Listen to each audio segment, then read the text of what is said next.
menerus gitu ya. Itu dalam hal ini menggunakan pola ya, menggunakan platform digital gitu ya. Nah, jadi dalam hal ini beberapa informasi pelaporan keuangan yang disajikan itu diinginkan oleh si penggunanya agar lebih interaktif gitu ya, agar lebih interaktif dan juga bisa digunakan secara individual item-itemnya ya.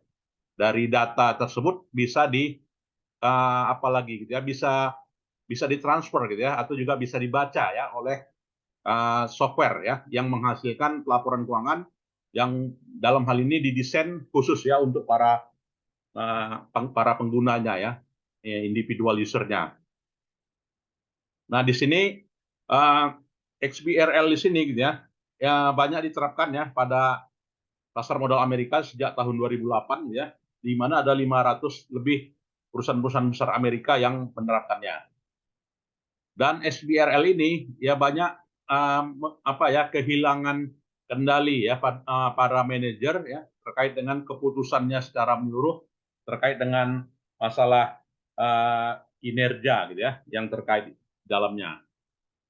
Dan isu yang terkini juga yang dianggap penting gitu ya, yaitu dampak undang-undang pasar modal, yaitu Undang-Undang Sarbanes-Oxley Act tahun 2002 dan juga kolapsnya beberapa perusahaan pada tahun 2002 itu. Nah, kita ketahui bahwasanya di tahun 2002 itu terjadi yang namanya peristiwa Enron gitu ya. Jadi beberapa perusahaan besar ya di awal 2000-an tersebut gitu ya, bahwasanya penuh dengan perubahan ya, perubahan terutama regulasi di bidang accounting dan juga bidang auditing ya. Dan peranan auditor independen dikritisi pada saat itu ya, dan juga tata kelola perusahaan dikritisi oleh masyarakat ya pada saat itu. Dan SOX ya, Sarbanes-Oxley Act lahir gitu ya, lahir yang dalam hal ini menggantikan yang namanya PCAOB ya PCAOB, Principal Accounting Standard Board gitu ya, artinya lembaga lembaga yang mengawal dari standar ya, itu adalah PCAOB, dan juga adanya pembatasan ya. Pembatasan kepada KAP ya, berupa KAP itu sejak kasus Enron tidak boleh lagi mengambil jasa yang namanya jasa non audit gitu ya. Nah, sehingga regulasinya kalau di Indonesia gitu ya, bahwasanya dampak dari KAP itu tidak lagi boleh menggunakan jasa audit, maka lahirlah KJA gitu ya, kantor jasa audit ya, di mana kantor jasa audit tersebut uh, memberikan punya klien khusus dan juga KAP juga punya klien khusus. Jadi di sini sejak adanya Sarbanes-Oxley Act tersebutlah dibatasi gitu ya. Nah, ini isu yang terpenting. Kemudian juga isu yang terpenting yang lainnya ya, yang dalam hal ini berlanjut di tahun 2008 ya. Jadi berlanjut di tahun 2008 terjadilah yang namanya krisis global ya. Jadi krisis global ini dipercayai ya sebagai suatu praktik ya untuk penilaian aset, yaitu berbasis fair value gitu ya, dan kontribusinya adalah banyak aset-aset yang dimiliki oleh perusahaan itu diakui ya di bawah harga gitu ya, nilainya gitu ya, dan hal ini merupakan suatu masalah khusus gitu ya, sehingga terjadilah ya yang namanya aset-aset keuangan yang mengalami problem ya pada saat itu. Nah, sehingga SEC Investigation tahun 2008 merekomendasikan sebuah tawaran ya, bagaimana ya menilai kembali aset ya dengan metode yang namanya nilai wajar ya, atau juga fair value. Ya, karena beberapa aset banyak yang mengalami under value. Dan juga yang dikritisi adalah masalah pengukurannya. Jadi bicara masalah pengukurannya adalah bagaimana pengukuran yang wajar gitu ya. Nah, jadi dalam hal ini adanya batasan ya. Batasan suatu standar. Ya, kemudian juga FASB tahun 2009 juga memberikan suatu pengantar ya terkait dengan adanya perlakuan ya, yang namanya perlakuan pertimbangan secara khusus pada sebuah bank, yang dalam hal ini pertimbangan khusus terhadap yang namanya aset ya. Jadi aset itu dinilai ya dengan pendekatan nilai wajar dibanding berdasarkan pada nilai pasarnya gitu ya. Dan bagi auditor ya, atas terjadinya global financial crisis ini gitu ya, maka lahir juga aturan-aturan yang berdampak terhadap auditor ya. Jadi dalam hal ini perubahan yang perlu diperhatikan secara relatif adalah bagaimana peranan jumlah yang dibayarkan kepada auditor ya pada saat krisis. Nah, itu juga diatur ya. Kemudian juga pada profesi akuntansi dan juga beberapa aturannya yang mengatur terkait dengan beberapa isu-isu yang harus ditindak ya secara proaktif.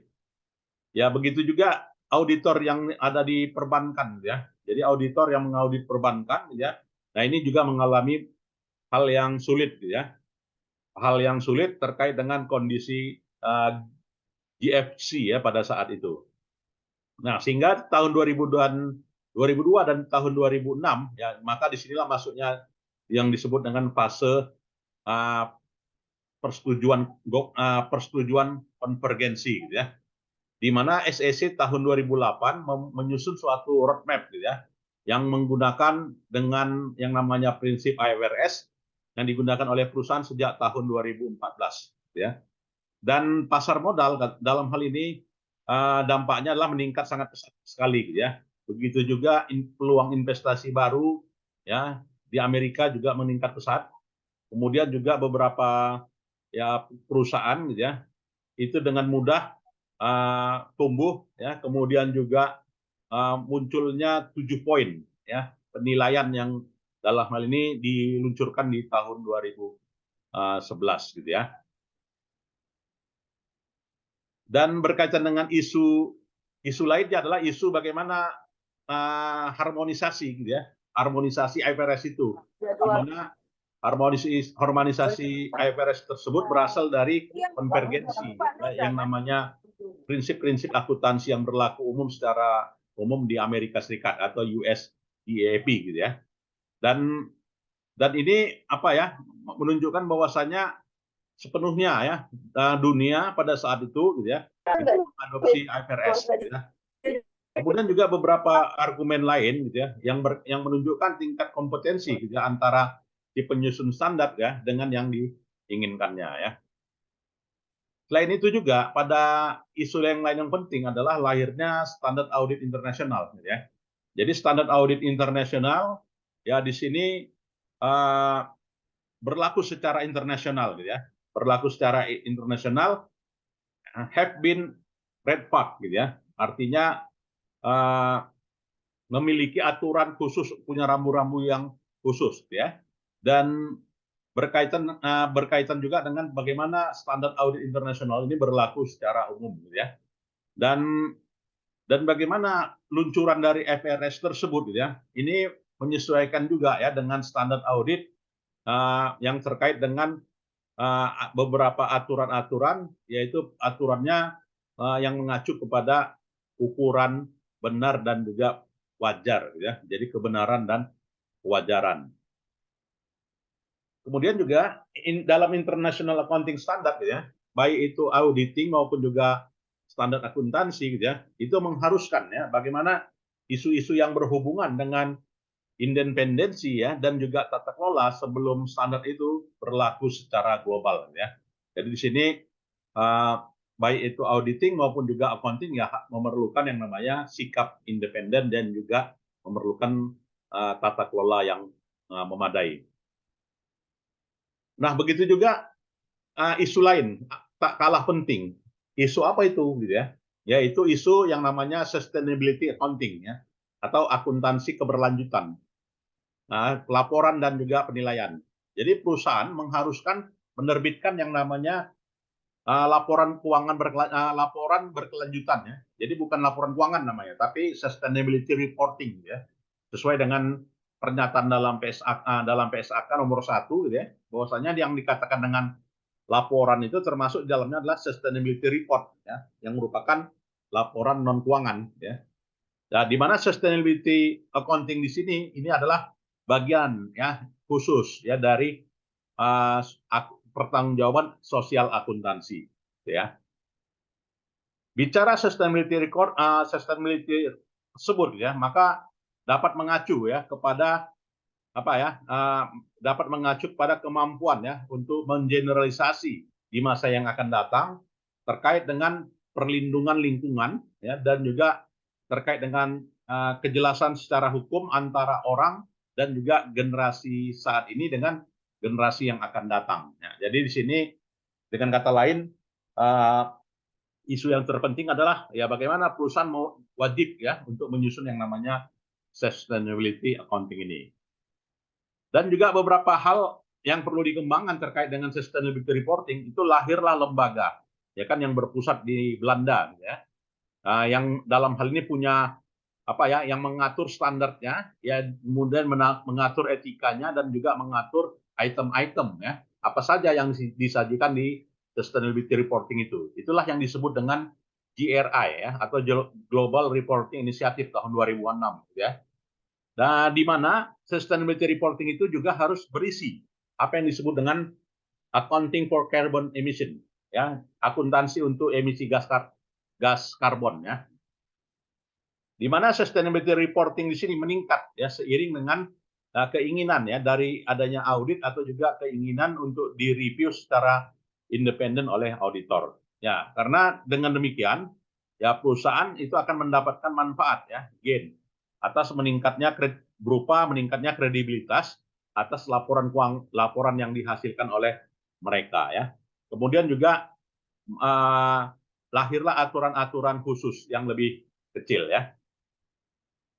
Dan Indonesia sendiri 2017 gitu ya, itu juga mewajibkan ya oleh yang namanya OJK gitu ya, itu mengatur bahwasanya setiap dari perusahaan yang listing di bursa gitu ya, itu wajib menyajikan yang namanya sustainability reporting.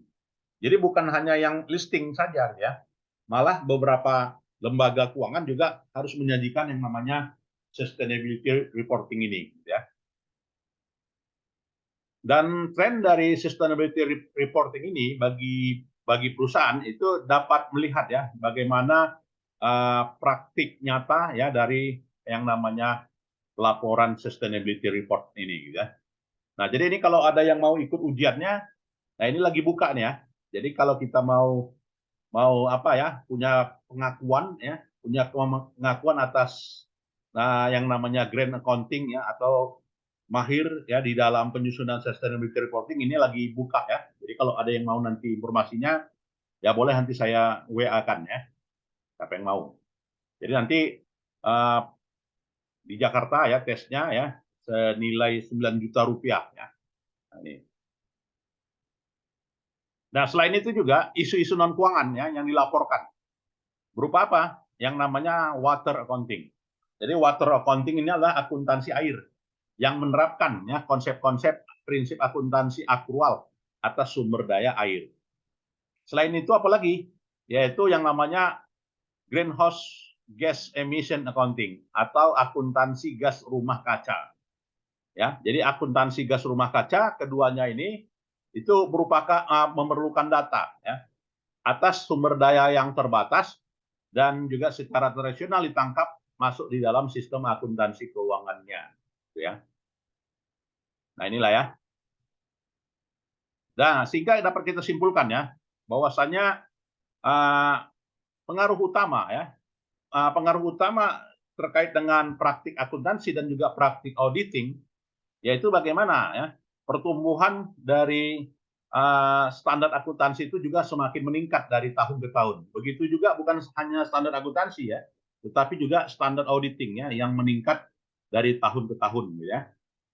Dan juga melihat beberapa hubungan gitu ya antara sustainability reporting dengan jasa penilai lainnya. Kemudian juga dalam topik ini ya bahwasanya perlunya pengembangan hal yang baru yang namanya akuntansi air ya, water accounting, dan juga isu gas rumah kaca atau disebut dengan greenhouse gas emission accounting ini ya. Nah, jadi itulah ya beberapa hal-hal yang merupakan isu utama ya dalam praktik akuntansi dan juga praktik auditing. Yang pertama tadi adalah XBRL ya, model pelaporan keuangan yang dalam hal ini platformnya adalah platform yang diinginkan oleh user ya dalam penggunaan datanya atau disebut dengan XBRL gitu ya. Kemudian juga lahirnya undang-undang pasar modal ya yang namanya SOX ya, Sarbanes-Oxley Act tahun 2002. Itu terpenting ya. Dan lahirnya Sarbanes-Oxley Act juga dalam hal ini memponis ya beberapa kantor akuntan yang terlibat pada saat itu gitu ya. Kemudian juga isi hal yang penting lainnya yaitu yang namanya sustainability reporting diperlukan. Nah, ya. Jadi isu yang terkini juga.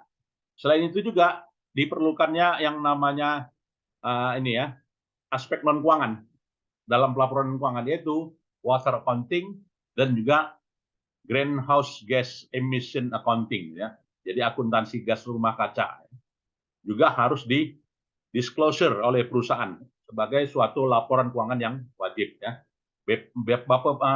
OJK sendiri juga sudah mengatur hal itu ya di dalam aturannya tahun 2017 ya.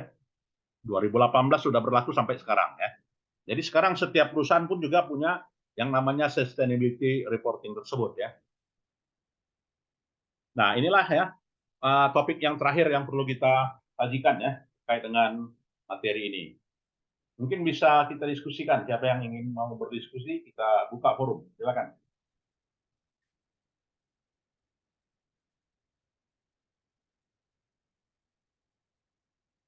Ya. Ya, jadi bagi yang berminat nanti mau menulis tentang water accounting, silakan ya.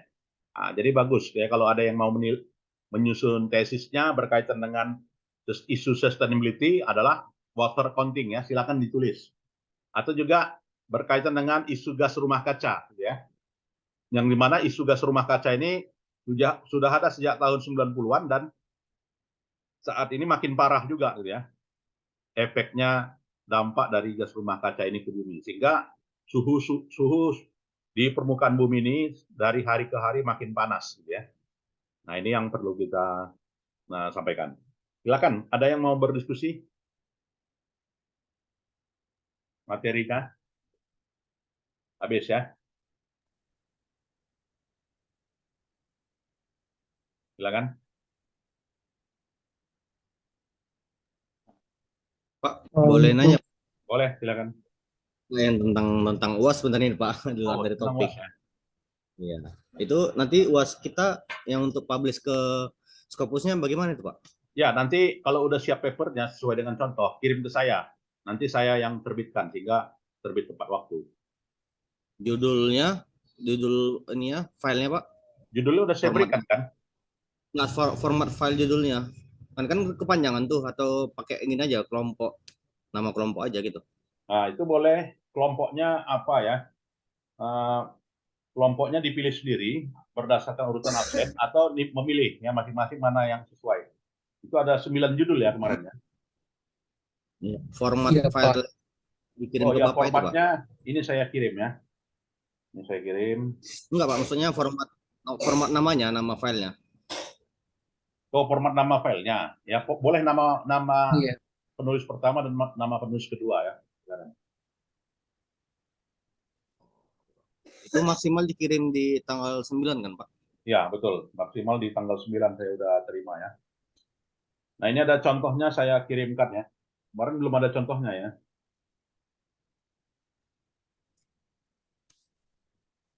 Nah, itu contohnya.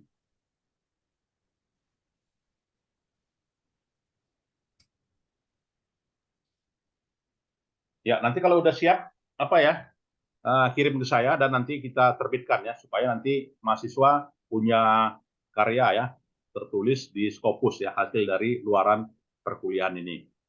Ya, satu paper 2 orang ya, sesuai dengan aturan dan panduan yang saya berikan kemarin. Berarti tugas kami hanya untuk buat papernya itu, nanti hasilnya kirim ke Bapak, nanti biar Bapak yang publish kan Pak? Iya, betul. Tanggung jawab kami hanya untuk sebagai kirim saja. Nah, oke. Ya. Terima kasih. Biaya publishnya Pak? Biaya publishnya udah ada di itu, $107 ya. Nah, $107 nanti bagi 2 lah sama penulis pertama dan penulis kedua. Iya Pak. Ya. Berarti sekitar berapa itu? 700 ya? Iya, sekitar 700.000, Pak. Ya, 700.000. Itu Berarti nanti kalau gini, Pak, kan biar nggak repot, nanti saya bisa kumpulkan jadi satu untuk papernya kan ada 9. Ya, Lalu boleh. untuk dananya nanti saya transfer dari mereka transfer ke saya, nanti saya langsung ke Bapak aja ya. Ya, betul. Melalui Komting aja. Iya, Pak. Ya. Ya, nanti papernya terbit sebulan kemudian ya, setelah diterima filenya, maka saya kirimkan, nanti diterbitkan sebulan kemudian. Artinya udah terbit sebulan kemudian, udah publish lah. Begitu. Baik, ada lagi? Bu Elpianti mungkin? Iya Pak, udah Pak. Udah ya, 12 ya. Baik, ada lagi? Ya, kalau tidak ada, saya kira itu sajalah ya pertemuan kita. Masih ada yang kurang, kira-kira perkuliahan ini? Sudah, Pak. Sudah cukup ya? Baik. Ya, kalau demikian saya tunggu tulisannya sampai dengan tanggal 9 ya. Baik, Pak. Ya, baik. Selamat sore. Assalamualaikum warahmatullahi wabarakatuh. Waalaikumsalam warahmatullahi wabarakatuh. Ya, video nanti saya share ya. Terima kasih. Baik, Pak. Ya, boleh meninggalkan ruangan.